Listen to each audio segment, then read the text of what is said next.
Hello everyone, welcome to IAS point. आज हम लोग यहाँ पे अपना जो देखने वाले हैं अभी इसमें पर्यावरण और राजनीति के बारे में समझ रहे थे।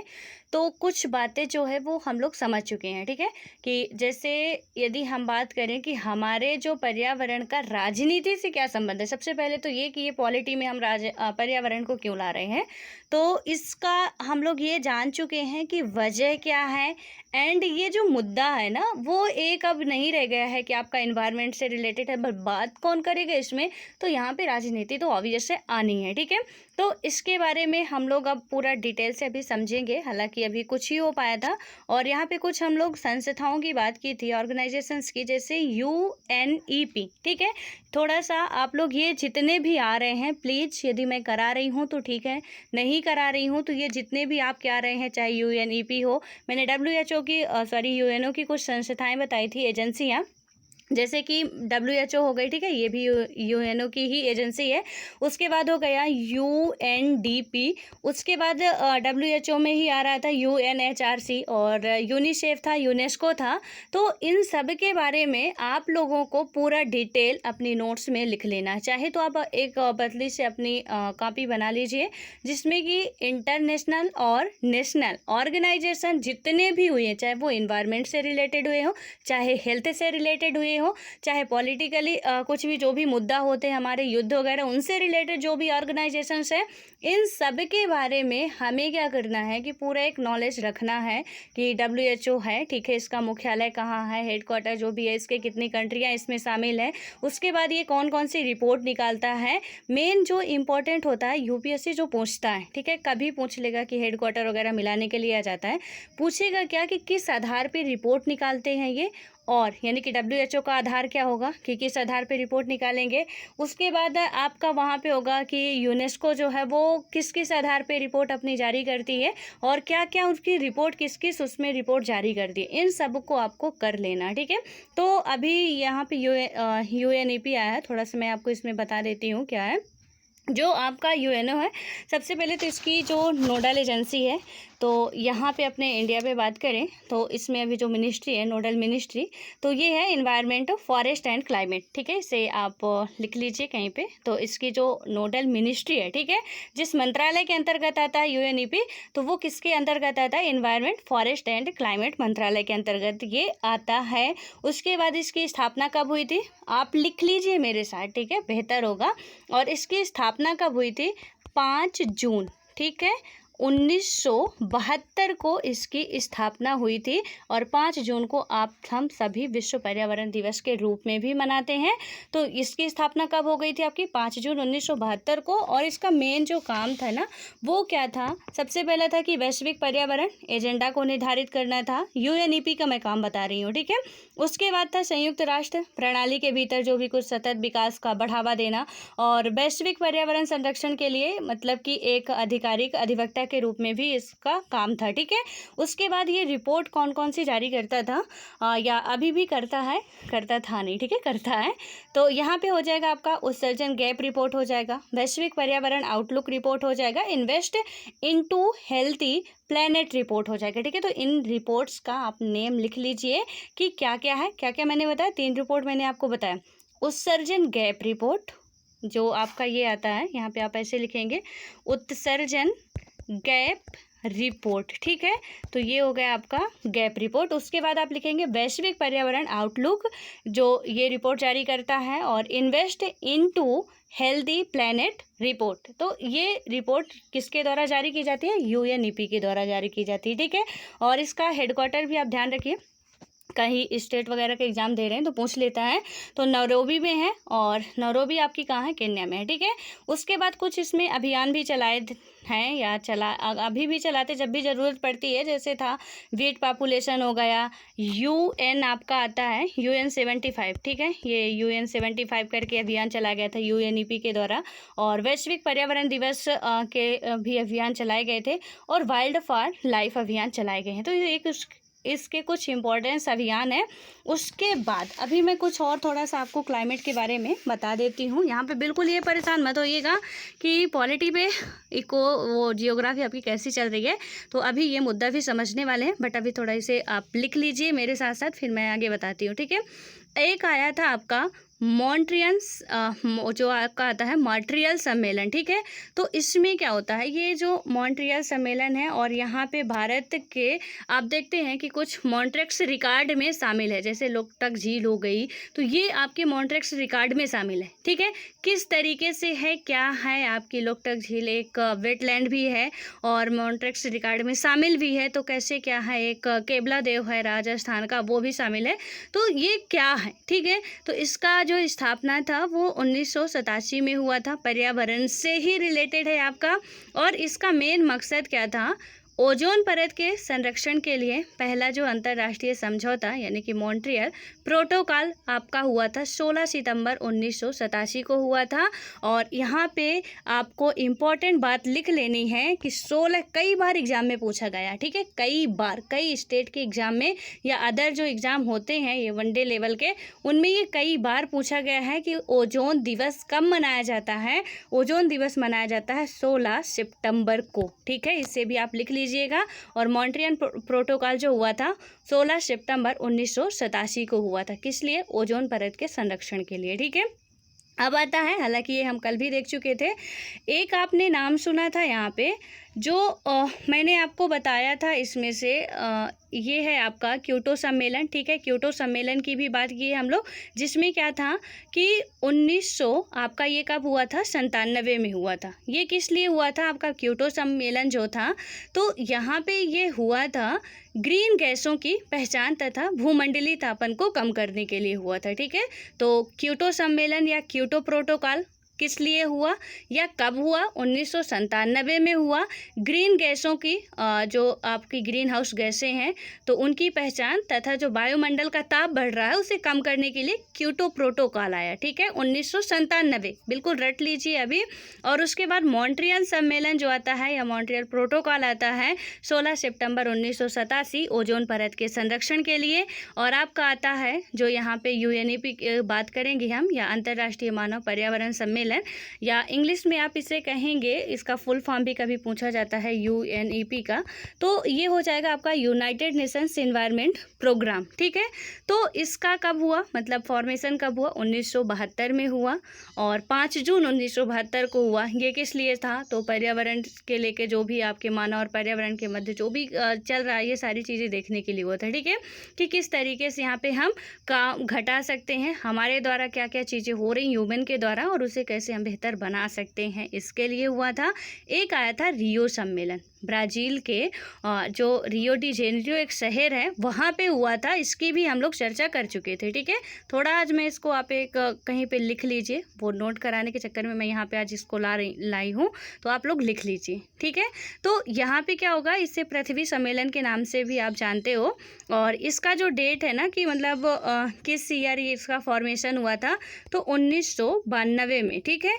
और इसका मेन मकसद क्या था, किस लिए लाया गया था, तो ये भी था कि पर्यावरण विकास के लिए जो अंतर्राष्ट्रीय सहयोग या कि आप बात करें एजेंडा 21, ठीक है, स्वीकृत किया गया था। और इसमें बात की गई थी कि जो इसी सन में क्या होता है, जलवायु परिवर्तन पर संयुक्त राष्ट्र फ्रेमवर्क कन्वेंशन जो था UNFCCC की भी स्थापना इसी टाइम पे कर दी गई थी, ठीक है।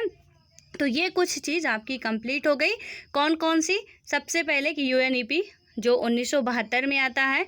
उसके बाद आप देखेंगे मॉन्ट्रियल जो प्रोटोकॉल है या मॉन्ट्रियल आपका कन्वेंशंस है वो कब आता है, 1987 में। किस लिए, ओजोन परत के संरक्षण के लिए। प्लीज़ ये जरूर याद रखिएगा कि किस लिए, क्योंकि जोड़ी मिलाने को देता है, ठीक है। यहाँ पे देख दिया आपका मॉन्ट्रियल प्रोटोकॉल और यहाँ पे लिख दिया कि चाहे ओजोन परत या तो सामने ही दे देगा या तो ये क्या करेगा कि यहाँ पे दे देगा, ठीक है। मान लीजिए कि आपको नंबरिंग करनी है या सामने सामने जोड़ी मिलाना, या बोल देगा कि कौन सा जोड़ा जो है गलत है, असत्य है, निम्न में से, तो हमें जाँच करना पड़ेगा, इसलिए आपको ध्यान रखना है, ठीक है। अब यहाँ पे आता है जो अभी हमने एक और बात की 1997 में क्योटो सम्मेलन था या क्योटो प्रोटोकॉल की बात करें, ये ग्रीन हाउस प्रभाव के लिए था, ठीक है। तो ये चीज़ें आपकी कंप्लीट हो गई, आई होप। अब हम बात करते हैं यहाँ पे अपने चैप्टर पे आते हैं और इसमें आप देखेंगे हम लोग इस जो ये था, ये देखिए, ये रियो सम्मेलन वगैरह जो है ना, ये एजेंडा 21, ये सारी चीज़ें आपको बिल्कुल आपके टिप पे होनी चाहिए। जैसे ही क्वेश्चन आता माइंड में क्लिक करें कि या ये चीज़ें बिल्कुल आप एकदम से रट्टा मार लीजिए, बहुत ज़रूरी है। एक ना एक क्वेश्चन इनसे आएगा ही आएगा, किसी भी ईयर का पेपर उठा के देखिए, क्वेश्चन ज़रूर पूछे जाते हैं, ठीक है। अब इसमें क्या है कि जो विश्व की साझी संपदा की सुरक्षा, इसको देखते हैं। इसमें क्या हुआ था कि जो साझी संपदा उन संसाधनों को कहेंगे आप जिन पर किसी एक का नहीं बल्कि पूरे समुदाय का अधिकार होता है। यानी कि साझी संपदा का मतलब क्या हो गया कि किसी एक का नहीं, यानी पर्टिकुलर हमारा वश नहीं, और हमारा वश का मतलब सिर्फ ह्यूमन का नहीं है, वहाँ पे जीव जंतु पक्षी जो भी रह रहे हैं उन सब का अधिकार होता है वहाँ पे, ठीक है। इन्वायरमेंट हमारा नहीं है, हमारे पिताजी की वो पैतृक संपत्ति नहीं है। हमें नेचर ये जो मिला है पूरा, तो वो ना तो हमारे पिताजी की है ना आपके पिताजी की पैतृक संपत्ति है कि हम अपना लेंगे, ठीक है। ये जीव जंतुओं की भी है, पशु पक्षियों की भी है, हमारी भी है, पेड़ पौधों की भी है, यहाँ पे सबको रहने का अधिकार है। तो इसलिए बताया गया है कि ये सिर्फ एक का नहीं बल्कि ये क्या है, पूरे समुदाय का अधिकार होता है। और संयुक्त परिवार का जो है चूल्हा, चारागाह, मैदान, कुआं या नदी साझी संपदा के उदाहरण है। मैंने पूरे पृथ्वी का बता दिया साझी संपदा का मतलब क्या होगा, लेकिन इसमें जो परिवार का लेके एग्जाम्पल समझाया जा रहा है कि यदि एक हमारा क्या है कि हम एकल फैमिली में रहते हैं, एकल परिवार में रहते हैं, तो वहाँ पे तो ठीक है कि कोई ज़्यादा दिक्कत नहीं, लेकिन यदि संयुक्त परिवार में आप रह रहे हो तो वहाँ का क्या होगा, आपका चूल्हा यानी कि जो खाना बनता है जिससे, चारागाह आपका हो गया, मैदान हो गया, कुआं हो गया, नदी हो गई, ये सारी की सारी सबकी संपत्ति मानी जाएगी, सिर्फ एक की नहीं होगी। उसके बाद क्या होगा, किसी तरह क्या होगा कि विश्व के कुछ हिस्से और क्षेत्र किसी एक देश के संप्रभु क्षेत्राधिकार से बाहर होते हैं और इसलिए उनका प्रबंधन साझे तौर पर क्या होता है, अंतर्राष्ट्रीय समुदाय द्वारा किया जाता है और इन्हें हम क्या कहते हैं, वैश्विक संपदा कहते हैं, ठीक है। तो ये वैश्विक संपदा, या कि आप इसे और भी मतलब यहाँ पे कह सकते हो कि मानवता की साझी विरासत यहाँ पे कहा जा सकता है। तो वैश्विक संपदा और मानवता की जो साझी विरासत है, इससे आप समझ चुके हो कि सिर्फ और सिर्फ यहाँ पे यदि हम बात कर रहे हैं कि एनवायरनमेंट को नष्ट कर रहे हैं या कुछ कर रहे हैं, तो वो सिर्फ हमारा नहीं है, और जब हमारा नहीं है सबका है, तो हमें सबकी बातों का ध्यान रखना पड़ेगा, ये बिल्कुल तय है, ठीक है। अब क्या होगा यहाँ पे कि इसमें जो है पृथ्वी का जो वायुमंडल, अंटार्कटिका, समुद्री सतह और बाहरी अंतरिक्ष शामिल होता है। वैश्विक संपदा की सुरक्षा के सवाल पर अंतर्राष्ट्रीय सहयोग कायम करना टेढ़ी खीर है और इस दिशा में क्या है, कुछ महत्वपूर्ण समझौते जैसे कि अंटार्कटिका संधि 1959, इससे ये जितना भी मैं अभी बता रही हूँ प्लीज़ लिखते जाइएगा, ठीक है। कि अंटार्कटिका जो संधि थी वो कब होती है, वो होती है 1959 में। उसके बाद आता है मॉन्ट्रियल न्यायाचार प्रोटोकॉल, या कि मॉन्ट्रियल जो आपका समझौता था या न्यायाचार का कुछ भी, ठीक है, मॉन्ट्रियल सम्मेलन। इसमें क्या हुआ था 1987 में, अभी मैं ये सब बता चुकी हूँ आपको, ठीक है। किस लिए हुआ था मॉन्ट्रियल सम्मेलन, ओजोन परत के संरक्षण के लिए हुआ था, क्योंकि उस पर छेद हो रहा लगातार, और अंटार्कटिका में ही पहला छेद देखा गया था। उसके बाद हुआ है कि अंटार्कटिका पर्यावरणीय न्यायाचार 1991 में भी हो चुके हैं, और पारिस्थितिकी से जुड़े हर मसले के साथ एक बड़ी समस्या यह जुड़ी है कि अपुष्ट वैज्ञानिक साक्ष्यों और समय सीमा को लेकर मतभेद पैदा होते हैं, और ऐसे में क्या होगा कि एक सर्वसामान्य पर्यावरणीय एजेंडा पर सहमति कायम करना आपका क्या हो जाता है, कहीं ना कहीं थोड़ा मुश्किल होता है, ठीक है। और अब तब हम जब यहाँ पे ये है कि सबकी सहमति पाना थोड़ा हमें मुश्किल सा लगता है, लेकिन उसके बाद भी क्या हो सकता है कि इस अर्थ में हम देख सकते हैं कि 1980 के दशक के मध्य में क्या हुआ था कि अंटार्कटिका के ऊपर ओजोन परत में छेद की खोज एक आँख खोल देने वाली घटना है। देखिए क्या हुआ था 1980 के दशक में, मैंने अभी कल या परसों मैंने आपको बताया था कि ओजोन परत में छेद हुआ अंटार्कटिका में, मुझे एग्जैक्ट सन याद नहीं है, ठीक है। तो ये सन आप याद कर लीजिएगा कि 1980 के दशक में क्या है कि यहाँ पे अंटार्कटिका में ओजोन परत में क्या देखा गया है, छेद देखा गया है। और ओजोन परत में छेद का मतलब आपको पता है, मैं इसके पहले वीडियो में बता चुकी हूँ कि कितनी हानिकारक जो सूर्य की परावैंगनिक किरणें हैं वो पृथ्वी में आएंगी, और सिर्फ ह्यूमन वश को नहीं, यहाँ पे रहने वाले हर एक जीव जंतु को उसका कितना बुरा इफेक्ट पड़ने वाला है, हमें और आपको अंदाजा भी नहीं होगा इसका, ठीक है। तो यहाँ पे ये एक बहुत बड़ी गंभीर समस्या है कि इसमें जब छेद होते जा रहे हैं तो क्यों, ये तो सोचने वाली बात है। ये कन्वेंशंस आप लोग सोच रहे होंगे कितना मतलब क्यों कर रहे हैं, तो हालांकि सुधार नहीं हो पा रहा है वो अलग बात है, लेकिन कोशिश ज़रूर की जा रही है। अब इसमें क्या होगा कि ठीक इसी तरह से क्या हुआ आपका वैश्विक संपदा के रूप में बाहरी अंतरिक्ष के इतिहास से भी पता चलता है कि इस क्षेत्र के प्रबंधन पर उत्तरी और दक्षिणी गोलार्ध के देशों के बीच मौजूद असमानता का असर पड़ा है और धरती के वायुमंडल और समुद्री सतह के समान यहाँ भी महत्वपूर्ण मसला प्रौद्योगिकी और औद्योगिक विकास का है। और यह एक ज़रूरी बात है क्योंकि बाहरी अंतरिक्ष में जो दोहन कार्य हो रहे हैं, यानी कि हमारे बाहरी अंतरिक्ष में जो दोहन कार्य हो रहे हैं उनके बारे में यदि बात करेंगे कि उनके फ़ायदे ना तो मौजूदा पीढ़ी में सबके लिए बराबर हैं और ना ही आगे आने वाली पीढ़ियों में होंगे। तो सिर्फ और सिर्फ प्रौद्योगिकी का विकास हो रहा है। प्रौद्योगिकी के विकास के बाद, हालांकि जो अभी ये पढ़ रहे हैं ना, मैं चैप्टर स्टार्ट करने से पहले ही आप इसका फर्स्ट पार्ट देखेंगे तो वो सारी चीज़ें मैं क्लियर कर चुकी हूँ, ठीक है, कि हम यहाँ तो जो पॉल्यूशन है फैला रहे हैं, उसके अलावा भी हम अंतरिक्ष में भी बहुत अच्छा खासा हमारा योगदान है कचरा फैलाने में, क्योंकि जितनी भी मिसाइलें हमारी जा रही हैं और वो जो उनके टुकड़े हैं ना पार्टिकल से टूट टूट के बाहर गिर रहे हैं।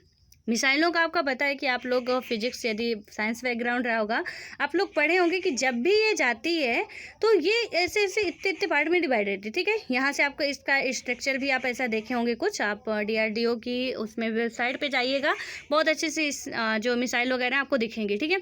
अब जब देखेंगे कि धुआं निकलता है, कभी कभी बोला करते थे गांव देहात में कि वो देखिए आज आसमान में एकदम से सबरी जैसे, वो सबरी जानते हैं आप, वो जो होता खोदने वाला होता है, ठीक है, कैसे ऐसे लोहे का होता है। तो इससे क्या होगा कि लोग ऐसा मानते थे कि वो जा रही है, मतलब आसमान में आज बहुत अचंभा वाला काम हो रहा है।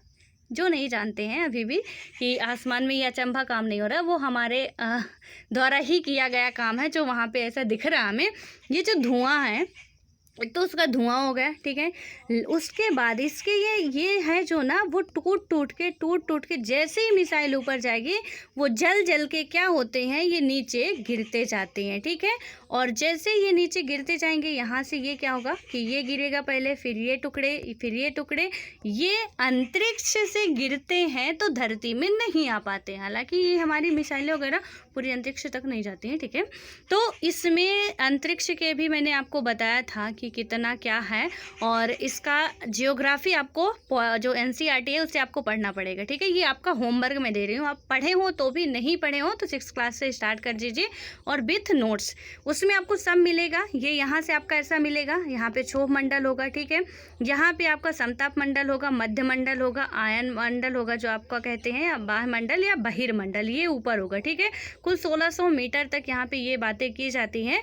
तो इसमें से जो जेट विमान वगैरह हैं वो भी आप देख पाएंगे कि कहाँ तक जा सकते हैं या कहाँ तक नहीं जा सकते हैं, पूरा डिटेल वहाँ से आपको मिलेगा, ठीक है।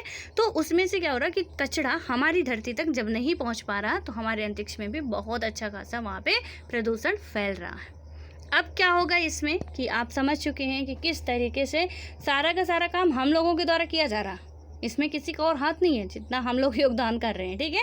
अब इसमें क्या होगा कि साझी परंतु अलग अलग जिम्मेदारियां, अब इसको थोड़ा सा देखते हैं कि कैसे क्या है कि यहाँ पे हम साझे उसकी बात तो कर रहे हैं कि समझौता वगैरह करना चाहिए, रिस्पॉन्सिबिलिटियाँ किसकी क्या होंगी ये भी थोड़ा सा बात कर लेते हैं। यदि हम बात करें कि जो पर्यावरण है उसको तो हम देख चुके हैं कि उत्तरी और दक्षिणी गोलार्ध के देशों के रवैये में अंतर है। उत्तरी और दक्षिणी गोलार्ध, थोड़ा सा आप ज्योग्राफी अच्छे तरीके से ही अब समझ लीजिए। यहाँ पे जो उत्तरी और दक्षिणी गोलार्ध की बात की जा रही है ये है आपका इक्वेटर, ठीक है, ये 0 डिग्री है, भूमध्य रेखा है। इसके ऊपर वाले भाग को आप क्या कहते हैं, उत्तरी गोलार्ध कहोगे, और इसके जो नीचे वाला भाग है हम उसे दक्षिणी गोलार्ध कहते हैं, ठीक है। और यहीं पे एक आता है आपका, ऐसा आता है ये रेखा जिसे प्रमुख यामोत्तर भी कहते हैं, जहाँ से ग्रीनविच से वो आपका टाइम के लिए जो रेखा निकलती है, ठीक है। इसे ये माना गया है, ये देशांतर रेखा कहते हैं, काल्पनिक रेखाएं हैं, हालांकि ऐसे पृथ्वी में कुछ खींचा नहीं गया है, ठीक है, ये काल्पनिक रेखाएं। तो मैप में या आपके पास ग्लोब वगैरह होगा तो वहाँ पे देखेंगे तो ये जो देशांतर रेखा है ना, इसे आप क्या कहते हो, पश्चिमी देशांतर, इसे आप कहते हो पूर्वी देशांतर। तो ये तो कंसेप्ट आपके क्लियर हो गए। अब इनमें कौन सी कंट्रियाँ किधर पे आ रही हैं, किधर को पढ़ रही हैं, आपको वो समझना है, क्योंकि इंडिया यदि हमारा यहाँ पर पढ़ रहा है, यहाँ पे ये 0 डिग्री अक्षांश हो गया, ये 0 डिग्री देशांतर हो गया, हमारा इंडिया कहाँ पे पढ़ रहा है, तो ये उत्तरी गोलार्ध की मैंने बात की थी ना, तो उत्तर पूर्वी गोलार्ध, ये आपका उत्तर पूर्वी गोलार्ध की में हमारा इंडिया सिचुएटेड है, ठीक है। पूरा ये देखना है। और जनसंख्या सबसे ज़्यादा जो रहती है पूरे स्थल मंडल का, यदि मैं बात करूं तो पूरे धरती में 29% ही स्थल मंडल है।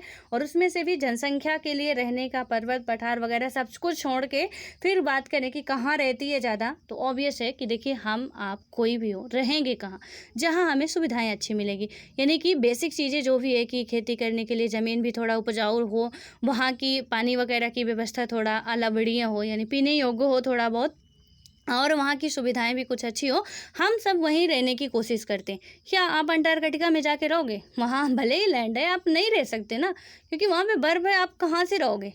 वो हम सब कुछ वहाँ पे कुछ है ही नहीं हमारे रहने लायक, तो वहाँ नहीं रह सकते। वो भी हमारा एक महाद्वीप है, लेकिन हम वहाँ पे नहीं रह सकते हैं, ठीक है? तो रहेंगे कहाँ? आप देखेंगे कि ज़्यादातर जनसंख्या जो है ना, तो पूरा जियोग्राफी के एनसीईआरटी में बहुत अच्छे तरीके से समझाया गया है कि जो जनसंख्या आपकी वो उत्तरी गोलार्ध में ज़्यादा रहती है। जो जनसंख्या वाला कक्षा 8 में है चैप्टर, तो इसमें क्या है कि जो आपकी जनसंख्या है ज़्यादा कहाँ रहती है? उत्तरी गोलार्ध में रहती है। देखिए यहाँ पे एशिया हो गया आपका पूरा, ठीक है। उसके बाद ये यूरोप हो गया, यहाँ पे आप देखेंगे कि अफ्रीका ये यहाँ तक आता है। उसके बाद उत्तर अमेरिका और दक्षिण अमेरिका यहाँ से आता है, ठीक है। उसके बाद ये कुछ इसमें समझ नहीं आ रहा। अब यहाँ पे देखेंगे आप, यहाँ पे आपका ऑस्ट्रेलिया हो गया, ठीक है। तो अब देखिए कि क्या इसमें बन रहा है कि यहाँ पे दक्षिण, आप देख सकते हैं कि दक्षिणी गोलार्ध में कितने लोग रह सकते हैं, ठीक है। अब इसमें से भी कुछ इधर का राकी का पठार हो गया आपका, सॉरी इधर इंडीज हो गया, इधर जो राकी का पर्वत हो गया, ठीक है। उसके बाद भी यहाँ भी कुछ रेगिस्तानी इलाका निकल जा रहा है। तो फिर बचा कुचा जो भी एरिया है वो यहीं आसपास के कुछ एरियाज हैं जहाँ पे लोग रहते हैं, ठीक है। तो अब देख सकते हैं कि आप इसमें से जो हमारा इनका जो रवैया होगा पूरा अलग होगा। अब रवैया किस तरीके से अलग होगा कि आप समझ सकते हो कि पब्लिक रह कहाँ रही है। और इसीलिए बताया गया है कि उत्तरी गोलार्ध और दक्षिणी गोलार्ध के देशों के रवैये में क्या होता है? अंतर होता है। रवैये का मतलब क्या है कि आपकी चाल ढाल जो भी मतलब काम जितना भी सारी चीज़ें होती हैं वो हमारा सब कुछ अलग होता है। हर 10 कदम बाद तो हम बदल जाते हैं। और ये तो गोलार्धों की बात हो रही है, काफ़ी लंबा वो डिस्टेंस हो जाएगा, तो यहाँ पे ऑब्वियस से बदलना है। अब इसके बाद क्या होगा कि उत्तर के विकसित देश पर्यावरण के मसले पर उसी रूप में चर्चा करना चाहते हैं जिस दशा में पर्यावरण आज मौजूद है। यानी कि जो उत्तरी देश हैं, और एक बात और यहाँ पे एक ये भी समझना, और कल भी हम लोग देखे थे कि इकोनॉमिकली कंडीशन बेटर है जहाँ की, जो डेवलप हो चुके हैं, कहाँ के राष्ट्र डेवलप हो चुके हैं, इसी एनसीईआरटी में हमने पढ़ा था कि उत्तरी भारत के या उत्तरी गोलार्ध के राष्ट्र ज़्यादा से ज़्यादा डेवलप हो चुके हैं, जबकि दक्षिणी गोलार्ध के ज़्यादा से ज़्यादा जो राष्ट्र हैं जो भी आते हैं वो कहीं ना कहीं अभी डेवलपिंग है या फिर अनडेवलप हैं, उनमें अभी मतलब ये सब कुछ चल रहा। तो ये लोग किस पे जोर देंगे? जो उत्तरी गोलार्ध वाले हैं, क्योंकि भाई साहब ये डेवलप हो चुके हैं, इन्हें अब ज़रूरी नहीं है डेवलप होने की, ये ऑलरेडी अब अपना विकास कर रहे हैं, ठीक है। अब इन्हें क्या चाहिए कि ये क्या कर रहे हैं कि अभी प्रेजेंट टाइम पे जो सिचुएशन चल रही है हमें उस पर बात करना चाहिए। लेकिन क्या होता है कि पर्यावरण के संरक्षण में हर देश की जिम्मेदारी बराबर हो। और दक्षिण के जो विकासशील देश हैं तो इनका तर्क क्या है कि भाई विश्व में पारिस्थितिकी को नुकसान अधिकांशतया विकसित देशों के औद्योगिक विकास से पहुंचा है, और यदि विकसित देशों ने पर्यावरण को ज़्यादा नुकसान पहुंचाया है तो उन्हें इस नुकसान की भरपाई की जिम्मेदारी भी उठानी चाहिए। और बिल्कुल कहीं ना कहीं ये बात सही भी है। देखिए इनका तर्क भी अपने हिसाब से गलत है, क्योंकि आपने अपना विकास कर लिया बहुत अच्छे तरीके से, अब हम तो भाई मतलब ना इधर के रहेंगे ना उधर के, क्योंकि जो विकसित देश है वो अभी क्या कह रहे हैं, अभी हमने ऊपर ही देखा कि वो कह रहे हैं कि अभी जिस तरीके की सिचुएशन है वहाँ पे सिर्फ हम बस नहीं, जो अभी अपना विकास कर रहे हैं उन्हें भी इसमें क्या करना चाहिए कि बराबर, यदि हमें इंडस्ट्री लगाने के लिए जितने पेड़ नष्ट कर रहे हैं तो लगाने होंगे, तो कहीं भी ये भी इंडस्ट्री अपना लगा रहे हैं, हाँ ये भी जितना अपना सब कुछ नष्ट कर रहे हैं उतना कहीं दूसरी जगह इन्हें फिर से उसी तरीके का बनाना पड़ेगा। ये इक्वलिटी बता रहे हैं कि हमें ऐसा करना चाहिए। कौन? जो विकसित हैं, ठीक है, यानी कि जिन्हें अब विकास करने की ज़्यादा ज़रूरत नहीं है। लेकिन जो विकासशील देश हैं वो कहते हैं कि भैया नुकसान तो आपने किया है, हम तो तब बच्चे थे, हमें तो पता ही नहीं था, हमारे बड़े भाई ने यहाँ पे क्या क्या गुल खिला दिए, हम तो अब बड़े हुए तो पता चलता कि हमारा भी हक छीना जा रहा। तो ये कह रहे हैं कि हमें तो तब गुलाम थे, अब हम किसी तरीके से अपनी रक्षा करके आए हैं, तो थोड़ा बहुत अपना विकास करेंगे। तो अब आप हमें लगा दो कि हम एनवायरनमेंट की भरपाई करें, तब तो हो गया काम, धरती पे ही करना है। और ऐसा हुआ तो फिर हमारा तो कुछ होने वाला नहीं। आपके पास तो बहुत अच्छा है, हमारे हाथ में कटोरा था, कटोरा रहेगा। ठीक है, तो इनका कहना ये है कि यदि इन्होंने किया है तो भरपाई भी कौन करेगा, यही करेंगे। लेकिन अब देखिए कि इसमें से होता क्या है, यहाँ पे जो भी है कि मतलब विकासशील देश जो है अभी भी क्या कर रहे हैं कि अपनी औद्योगिक प्रक्रिया से गुजर रहे हैं, और ज़रूरी है कि उन पर वे प्रतिबंध ना लगें जो विकसित देशों पर लगाए जाते हैं। और इस प्रकार अंतर्राष्ट्रीय पर्यावरण कानून के निर्माण, प्रयोग और व्याख्या के में विकासशील देशों की विशिष्ट ज़रूरतों का ध्यान रखा जाना चाहिए। और सन 1992 में हुए पृथ्वी सम्मेलन में इस तर्क को मान लिया गया। ठीक है, कब हुआ था पृथ्वी सम्मेलन? तो जो रियो डी जेनेरियो में हुआ था 1992 में। एजेंडा 21 की जहाँ पे बात की गई है, एजेंडा 21 का हुआ 1992 के रियो डी जेनेरियो शहर के पृथ्वी सम्मेलन में, या रियो सम्मेलन भी उसे कहते हैं। ठीक है, आई होप कि जो मैं स्टार्टिंग में लिखवाई हूँ आप लिख लिए होंगे, ताकि कन्फ्यूजन आपका क्रिएट ना हो। अब उसके बाद क्या होगा यहाँ पे कि इसमें ये तो मान लिया गया कि चलिए ठीक है, आपको अलग अलग मतलब जो डेवलप कंट्रियाँ हैं उन पे जो प्रतिबंध लगेंगे आपको थोड़ा उससे कम लगेंगे। ठीक है, लेकिन क्या होगा कि और इससे क्या होगा कि साझी परंतु अलग अलग जिम्मेदारियों का सिद्धांत भी कहा गया। और इस संदर्भ में रियो घोषणा पत्र का कहना है कि धरती के पारिस्थितिकी तंत्र की अखंडता और गुणवत्ता की बहाली, सुरक्षा तथा संरक्षण के लिए विभिन्न जो देश हैं विश्व बंधुत्व की भावना से आपस में क्या है, सहयोग करेंगे। और पर्यावरण के विश्वव्यापी अपक्षय में विभिन्न राज्यों का योगदान अलग अलग है। राज्यों का मतलब संप्रभु राष्ट्र की बात हो रही है, तो राज्य भारत भी एक राज्य आएगा वैश्विक स्तर पर, अमेरिका भी एक राज्य की ही श्रेणी में आएगा। और आपके जितने भी राष्ट्र होंगे, तो राष्ट्र न करके यहाँ पे जो राज्य लिखा गया है, ठीक है, तो राज्य का मतलब यूपी एमपी बिहार ना समझिएगा। और मुझे लगता है कि मैं ये आपको इतने बार बता चुकी हूँ कि अब तो आपको लगता होगा कि मतलब वही बात बता रही हैं। तो बिल्कुल जो नए होंगे उनके लिए है कि राज्य का मतलब आप अपने स्टेट वाला ना समझ लीजिएगा। ठीक है, तो इसमें क्या है कि इनका योगदान भी आपका अलग अलग तरीके से होगा। और इससे क्या होगा कि देखते हुए विभिन्न राज्यों की जो साझी परंतु अलग अलग जिम्मेदारियाँ होंगी। और विकसित देशों में क्या होगा कि विकसित देशों के समाजों का वैश्विक पर्यावरण पर दबाव ज़्यादा है, और इन देशों के पास विपुल प्रौद्योगिक एवं वित्तीय संसाधन है। और इसे देखते हुए टिकाऊ विकास के अंतर्राष्ट्रीय प्रयास में विकसित देश क्या कर रहे हैं, अपनी खास जिम्मेदारी स्वीकार करते हैं।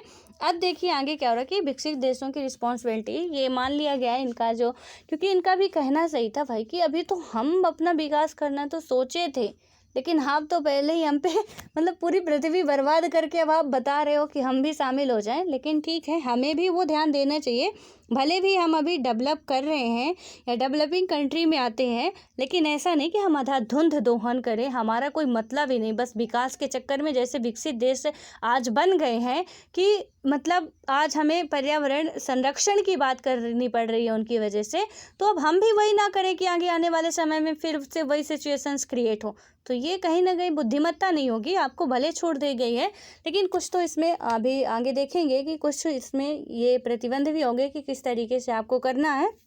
अब क्या होगा कि जलवायु के परिवर्तन से संबंधित संयुक्त राष्ट्र के जो आपका संयुक्त राष्ट्र संघ है कि क्या है कि नियमाचार, यानी कि United Nations framework convention on climate change, तो ये जो है आपका पूरा इसका फुल फॉर्म दिया गया है UNFCCC 1992 में भी कहा गया है। और इस संधि में ये मैंने आपको अभी बताया था कि इसकी स्थापना भी कब हुई थी, 1992 में, जब रियो सम्मेलन आया था। ठीक है, तो इनको सबको आपको लिख लेना है, और नहीं लिखे होंगे तो एक बार फिर से वीडियो अभी स्टार्टिंग से खोलिएगा और जितनी बात मैंने बताई हूँ उसे आप लिख लीजिएगा, बहुत ज़रूरी है। ठीक है, और क्वेश्चन देखेंगे तब आपको समझ में आएगा। और इसमें अब क्या है कि संधि को स्वीकार करने वाले जो भी आपके राष्ट्र थे उनमें से कौन थे अपनी क्षमता के अनुरूप पर्यावरण के अपक्षय में अपनी हिस्सेदारी के आधार पर साझी परंतु अलग अलग जिम्मेदारियां निभाते हुए क्या किए हैं वो लोग कि पर्यावरण की सुरक्षा के प्रयास करेंगे। और इस नियमाचार को या इस कन्वेंशन की बात करें, सम्मेलन को, वो क्या करेंगे यहाँ पे स्वीकार करने वाले देश इस बात पर भी सहमत थे कि ऐतिहासिक रूप से भी और मौजूदा समय में भी ग्रीन हाउस गैसों के उत्सर्जन में जो सबसे ज़्यादा हिस्सा विकसित देशों का है। और यह बात भी मानी गई कि विकासशील देशों गैसों की जो भी प्रति व्यक्ति उत्सर्जन अपेक्षाकृत कम है। इस कारण क्या होगा कि चीन, भारत और अन्य जो विकासशील देशों को क्योटो प्रोटोकॉल की बाध्यताओं से अलग रखा गया। यानी कि अब आप देख सकते हैं कि हमारा इंडिया जो है अभी क्योटो प्रोटोकॉल के जो प्रतिबंध हैं, ठीक है, उनसे क्या रखा गया है, या जो उनकी बाध्यताएं थी उनसे अलग रखा गया है। और डेवलपिंग, हालांकि अमेरिका, कुछ यहाँ पे डोनाल्ड ट्रम्प जी कई बार कह चुके हैं कि भारत और चीन को डेवलपिंग कंट्री से आप बाहर निकालो, क्योंकि अंतरिक्ष तक जब जा रहे हैं तो ऑब्वियस है कि ये डेवलपिंग नहीं रह गए हैं, डेवलप कंट्री पे आप इन्हें रखो। देखिए, कहीं ना कहीं यदि हमारा नाम बड़ा होता है तो उतना ही हमें प्रॉफिट के साथ साथ लॉस भी होता है। अभी डेवलपिंग कंट्री के हम नाम लेके बहुत सी चीज़ें क्या कर रहे हैं कि कुछ चीज़ों को फ़ायदा मिल रहा है। कहीं आयात निर्यात करना है तो उसके टैक्स वगैरह में कि भाई हम तो अभी विकास कर रहे हैं, हमें थोड़ा सा तो मतलब आप रियायत दीजिए। उसके बाद से हम देखेंगे, लेकिन जो भी पैसे वाले होंगे हम उनसे तो नहीं कहेंगे कि आप रियायत दीजिए, तो उनका कुछ अलग ही चलता है पूरा। आप ये वैश्विक राजनीति समझेंगे ना तो अच्छे तरीके से सब कुछ आपको जो इंटरनेशनल रिलेशंस हैं उनमें आप देख पाएंगे कि जो विकसित देश हैं, विकासशील देश हैं और अल्प विकसित देश हैं, इन सब का ना कहीं अपना अपना एक फ़ायदा और नुकसान दोनों ही होता है। तो इसमें से अभी जो है कि भारत है, चीन है और अन्य जो राष्ट्र हैं, ये अभी विकासशील देश में आते हैं और इन्हें जो क्योटो प्रोटोकॉल है इनकी बाध्यता से क्या किया गया, अलग रखा गया है। और क्योटो प्रोटोकॉल एक अंतर्राष्ट्रीय समझौता है। इसके अंतर्गत क्या हुआ था कि औद्योगिक देशों के लिए ग्रीन हाउस गैसों के उत्सर्जन को कम करने के लक्ष्य निर्धारित किए गए। ये क्या हुआ, क्योटो प्रोटोकॉल कन्वेंशन में ग्रीन हाउस गैस के तहत जो भी मतलब ग्रीन हाउस उत्सर्जन को कम करने की बात की गई थी। और पृथ्वी सम्मेलन कब हुआ था, 1997 में हुआ था, या जिसे रियो सम्मेलन आप कहते हैं। वहाँ पे एजेंडा 21 की बात की गई थी, या एजेंडा 21 का संबंध किससे है, पृथ्वी सम्मेलन से है। उसके बाद UNFCCC का जो फॉर्मेशन हुआ था, कब हुआ था, 1992 में हुआ था। उसके बाद आपका आता है कि 1972 में क्या हुआ था, UNEP की स्थापना हुई थी।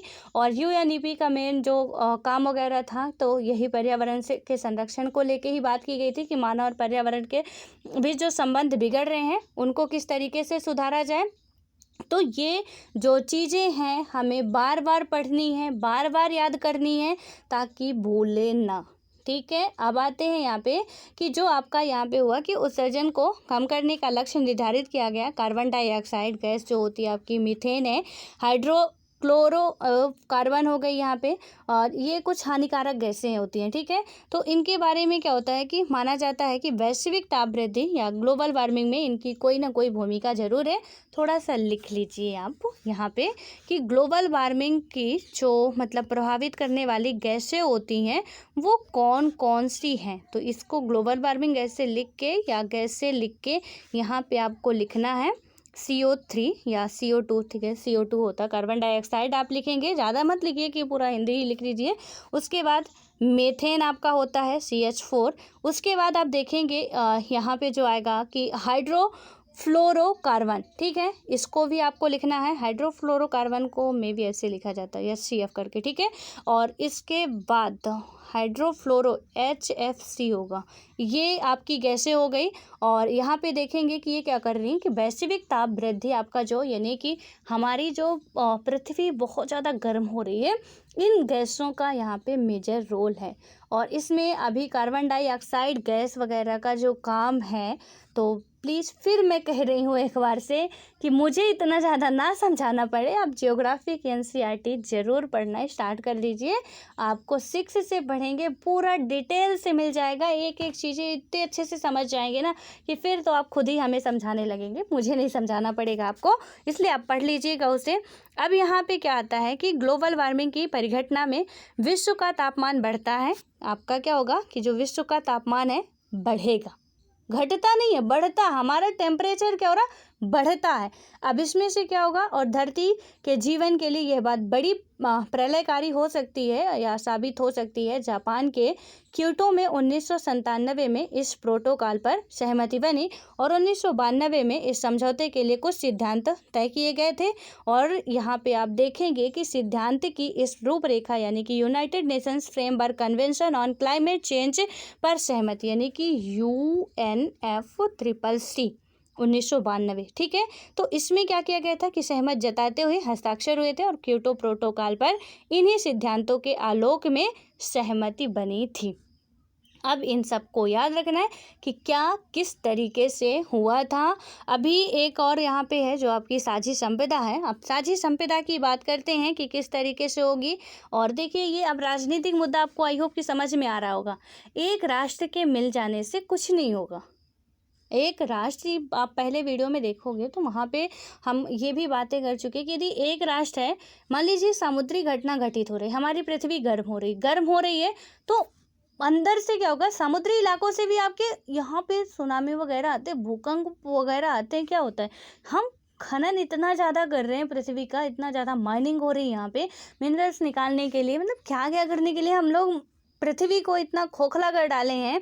अब उसमें से प्लेटें, आपको पता है कि पृथ्वी पे 7 बड़ी प्लेटें हैं, मेजर प्लेटें, 20 छोटी प्लेटें हैं, और भी बहुत सारी प्लेटें हैं। लेकिन ये जो कि आप एक इसका आंकड़ा बताया गया है कि हमारी पूरी पृथ्वी के अंदर प्लेटें पाई जाती हैं, बहुत बड़ी बड़ी, ठीक है। तो 7 इनमें से बड़ी प्लेटें हैं और 20 छोटी प्लेटें हैं। अब जब क्या होता है कि ये प्लेटें आपस में टकराती हैं, टकराने की वजह क्या है कि एक तो ये गति कर रही हैं, ऊपर से हमारा यहाँ का जो ना पूरा ये टेम्परेचर वगैरह है, इन सबको मिला के जितना भी होता है, उनका जो गति वगैरह होती है और स्पीड से बढ़ जाती है। मान लीजिए कि एक प्लेट इधर से जा रही है, एक प्लेट इधर से आ रही है, अब इनमें आपस में टकराहट हुई। अभी जो आपके हिंद महासागर में सुनामी आई थी 2004 में, उसकी वजह क्या है आपको जियोग्राफी की जो किताब है उसमें मिलेगा। वजह उसकी ये थी कि बर्मा प्लेट जो थी ना, तो इसके यानी कि भारतीय प्लेट बर्मा प्लेट से टकराती है या उसके नीचे जाती है, तो क्या होता है यहाँ पे कि पानी जो था तट का अचानक से नीचे जाता है। ये बहुत रोचक घटना है यहाँ पे, मतलब भयानक भी थी, लेकिन जो उसकी कहानी है थोड़ा इंटरेस्टिंग है कि जैसे ही पानी क्या होता है, प्लेट टकराती है, विखंडन होता है, तो उसमें जो कहीं ना कहीं जगह स्पेस खाली होती है, वो खाली करने के जो स्पेस खाली था धरती के अंदर खाली हुआ, उसमें पानी भरने के लिए क्या होगा कि पानी तो जाएगा, पानी भरेगा उसमें, ठीक है। तो पानी क्या होता है, जो तट का पानी था, यहाँ का पानी था, वो एकदम से इतना तेज़ी से घटा, इतना तेज़ी से गया उधर, क्योंकि बहुत ज़्यादा वहाँ पे होल हो गया था प्लेटों के टकराने से। और जब ये मतलब एक प्लेट दूसरी प्लेट के नीचे धंस गई थी, तो वहाँ पे जब ये घटना घटी तो ये पूरा क्या हुआ कि यहाँ का पानी एकदम से बहुत स्पीड से नीचे गया। लोगों ने सोचा कि यार ये क्या हो रहा, कोई दैवीय घटना घट रही। सब लोग इकट्ठे हो के रिश्तेदारों को भी बुला लिए कि आ जाओ यहाँ पे देखो, मतलब जो आसपास के थे, क्या घटनाएं घट रही, ये देखो समुद्र का पानी कैसे खींच ले गए नीचे, क्या हो गया, मतलब अचानक से इतना, मतलब ये पूरा एरिया साफ हो गया। लेकिन लोगों को पता क्या था कि कुछ ही टाइम बाद यहाँ पे हम सबको भी वो खींच ले जाएगा। और इसके बाद क्या हुआ कि देखते ही देखते उन्हें अंदाज़ा भी नहीं लगा जितनी स्पीड से वो पानी गया था, और जैसे ही वो स्पेस भरा, जैसे ही पूरा समतल हुआ, पानी उसी स्पीड से, उतनी ही ज़्यादा स्पीड से क्या होता है, बाहर आता है। और जैसे ही वो उसी स्पीड से बाहर आता है तो क्या होता है, पूरा यहाँ की तबाही मचा के रख देता है। हालांकि अपने भारत तक आते आते अंडमान निकोबार वगैरह का जो इंदिरा पॉइंट हम बात करते हैं ना, दक्षिणी बिंदु, वो डूब चुका है अभी। लेकिन यहाँ के जो बांग्लादेश वगैरह तक आते आते या और हमारे जो उड़ीसा वगैरह तटवर्ती क्षेत्र वहाँ तक आते आते उसका गति धीमी पड़ गई थी। लेकिन अंडमान निकोबार, इंडोनेशिया और भी कई सारे राष्ट्र जो पड़ते हैं, इतना तबाही वहाँ पे मची थी कि आप अंदाज़ा भी नहीं लगा सकते कि वो जो रोचक दृश्य था, कुछ ही टाइम बाद वो बेचारे अपने नाती पोतों को बचाने के लिए बचे ही नहीं। इस तरीके की घटना होती है। और जब समुद्र में ये होता है ना, इस तरीके का प्लेटें वगैरह टकराती हैं, तो उसे हम समुद्री भूकंप कहते हैं, ठीक है। या समुद्री भूकंप को आप सुनामी कहते हो, ऐसा कह सकते हो कि समुद्री भूकंप ही सुनामी होता है। कुछ इस तरीके से भी आप बात कर सकते हो। तो इनकी जो वजह है आप देख रहे हो कि किस तरीके से है, और सब एक दूसरे से रिलेटेड है। अभी आप बोल रहे हो सुनामी क्यों पढ़ा रहे भैया, सुनामी क्योंकि हमारे पृथ्वी का जो ग्रीन हाउस अभी इफेक्ट पड़ रहे हैं, वो उसका असर कहाँ जा रहा है, हम माइनिंग कर रहे हैं, उसका असर कहाँ पे जा रहा, मैं वो समझाने की कोशिश कर रही हूँ आपको। तो इससे आप देख सकते हैं कि क्या हमारा यहाँ पे मतलब किस तरीके से पूरा हम लोग अंतरिक्ष से लेके पाताल तक का सिचुएशन जो बना के रख दिए हैं अब, तो उसकी घटना तो हमें झेलनी पड़ेगी। अब साझी संपदा की बात करें, यहाँ पे क्या होगा कि साझी संपदा का जो आपका अर्थ होता है ऐसी संपदा जिस पर सभी समूह प्रत्येक सदस्य क्या हो स्वामित्व में, वो तो नाम से ही क्लियर होता है। और इसके पीछे भी जो आपका मेन तर्क दिया गया है, ऐसे संसाधन की प्रकृति, उपयोग के स्तर और रख रखाव से भी आप देख सकते हैं कि यहाँ पे सबको मिलके आपस में काम करने की इसमें बात कही गई है। ठीक है, उसके बाद आप देखेंगे एग्जाम्पल कुछ है यहाँ पे, जैसे एग्जाम्पल ये दिया गया है आपको कि सदियों के चलन और आपसी साझेदारी से क्या होगा कि भारत के ग्रामीण समुदाय से साझी संपदा के संदर्भ में अपने सदस्यों के अधिकार और दायित्व तय किए। निजीकरण, गहनतर खेती और आबादी की वृद्धि और पारिस्थितिकी तंत्र की गिरावट समेत कई कारणों से पूरी दुनिया में साझी संपदा का क्या हुआ है, आकार घट रहा। अब साझी संपदा का आकार घट रहा, क्यों घट रहा, इसकी वजह भी आप 2-4 की पॉइंट्स इसके नोट कर लीजिए कि जैसे निजी संपदा हो गई तो निजीकरण हो रहा। ठीक है, आपके स्वामित्व में, आपके हाथ में आपकी ज़मीन है, हम कहते हैं हमारी ज़मीन है, काहे कि हमारी ज़मीन है, कौन सा हम बना के रखें, आप ज़मीन बनाए हो क्या, हम इतना अधिकार कर लेते हैं, उसी ज़मीन के पीछे हमारी इतनी मतलब मारपीट होती है, झगड़े होते हैं, भाई भाई से होते हैं, रिश्तेदारों से हो जाते हैं, किसने हमारी ज़मीन हड़प ली, हमारी ज़मीन हड़प ली, वो हम क्या कर रहे हैं, उसका निजीकरण कर लिया हमने। ठीक है, तो यहाँ पे इंडस्ट्री का निजीकरण हो रहा है, ज़मीनों का हो रहा है, जो भी ये सारी चीज़ें जो है ना, इनसे थोड़ा जो साझी व्यवस्था वाला मैटर है वो गड़बड़ा रहा। साझी में क्या था कि भैया हम सबका है, मिल बांट के खाना चाहिए, सबका है, लेकिन अब यहाँ पे हमारा बस है, अब हमारा है, यहाँ पे हमारा नहीं कहेंगे, अब मेरा है। ठीक है, और जब हमारा साझी संपदा होती थी तो कहते थे कि हमारा, हम सबका है, लेकिन अब तो ये मेरा है, अब मैं हूँ जो हूँ और मेरा है, ये वर्ड अब इस्तेमाल होते हैं। और यहाँ पे जब ये होते हैं तो एक बहुत अच्छे से मतलब क्या क्या खा रहे हैं, और एक ऐसे हैं कि जिन्हें रोटी भी नहीं मिल रही ढंग की खा लें। और उसके बाद होगा कि गहनतर खेती हो गया, आपका आबादी की वृद्धि हो गई, बढ़ती जनसंख्या एक बहुत बड़ा कारण है इन सब का, जितना भी ये हो रहा ना उसमें से ये कारण तो लिखना मत भूलिएगा कि जनसंख्या की जो वृद्धि हो रही है उसका भी एक बहुत बड़ा रोल है। और यहाँ पे नहीं, इसमें एक आंकड़ा लगाया गया है कि 2030 तक, ठीक है, यहाँ की जो जनसंख्या है ना 2025 तक ये जनसंख्या बढ़ के होने वाली है आपकी, कितनी हो जाएगी, यहाँ पे आप देखेंगे कि 8025, लगभग 8025 मिलियन जनसंख्या होने, विश्व की पूरे विश्व का बता रही हूँ। ठीक है, तो इस तरीके से कुछ आंकड़े लगाए जा रहे हैं, तो आप देख सकते हैं कि किस तरीके से जब जनसंख्या बढ़ रही है वही तो मेन कारण है, वरना करेगा कौन, हम कम है, हमारी ज़रूरतें कम है, तो हमें इतना सब कुछ बबाल पालने की ज़रूरत ही नहीं होगी ना, तो ये भी एक हमारा बहुत बड़ा कारण हो सकता है। अब क्या होगा इसमें कि पारिस्थितिकी तंत्र की गिरावट समेत कई कारणों से पूरी दुनिया की साझी संपदा का आकार जो है घटा, और उसकी गुणवत्ता और गरीबों की उसकी उपलब्धता कम हुई है, और मतलब कम हो रही है। और इसमें क्या होगा कि राज्य की स्वामित्व वाली वन्य भूमि में पावन माने जाने वाले वन प्रांतर के वास्तविक प्रबंधन की पुरानी व्यवस्था साझी संपदा के रखरखाव और उपभोग का ठीक उदाहरण है। और यहाँ पे हम देखेंगे कि जो आपका दक्षिण भारत के वन प्रदेशों में क्या होगा, विद्यमान पावन वन प्रांतरों का प्रबंधन परंपरा अनुसार ग्रामीण समुदाय करता आ रहा है। तो वहाँ के जो जिस गांव में या जहाँ जिस इलाके पे जो लोग रह रहे हैं वो उनकी सुरक्षा करते हैं। आज भी दक्षिण भारत में कुछ इलाके हैं, अब जब मैं दक्षिण भारत की बात कर रही हूँ तो आपके माइंड में क्लिक करना चाहिए कि दक्षिण भारत यानी कि केरल, तमिलनाडु, आंध्र, कर्नाटका, इन राष्ट्रों की बात हो रही है। जैसे ही कोई बात करे, अब जरूरी नहीं कि आपको एक एक बता जाए कि भाई केरला में ऐसे हो रहा, तमिलनाडु में ऐसे हो रहा, आंध्रा में ऐसे हो रहा, तो सीधे से है ना, सिंपल से दक्षिण भारत हमने बोल दिया, तो आपको पता होगा दक्षिण भारत क्या है, तो आप समझ जाएंगे कि यार दक्षिण भारत यहाँ की बात की जा रही, वहाँ पे कुछ इस तरीके का चलता था। अब इसमें बात करें कि पर्यावरण के मसले पर भारत के पक्ष की यदि हम देखें कि किस तरीके से है, तो इसको हम लोग कल देखेंगे। ठीक है, डिटेल से आप लोगों को जितना दिया गया है उतना आपको याद करना है। और उसके बाद जो मैंने आपको बताया था होमवर्क आज का आपके लिए है, जो मैंने आपको बताया था यूएनओ की एजेंसियाँ, यूएनओ की जो एजेंसियाँ हैं WHO, ठीक है, WHO के बाद यूनिसेफ आपका जो है, यूनिसेफ के बाद यूनेस्को जो है, ठीक है। इन 3 के बारे में ज़्यादा मैं नहीं पूछी, 3 ही पूछ रही हूँ। इन 3 के बारे में आपको बताना है कि सबसे पहले पूरा डिटेल से क्या बताना है कि इनका हेडक्वार्टर कहाँ पे है। बहुत छोटी सी ये बात है, आपको बिल्कुल रटा होना चाहिए, ठीक है। और मैं मान रही हूँ कि आपसे बन रहा होगा कि WHO का हेडक्वार्टर कहाँ है, प्रेजेंट टाइम पे इसमें कितने मेंबर हैं।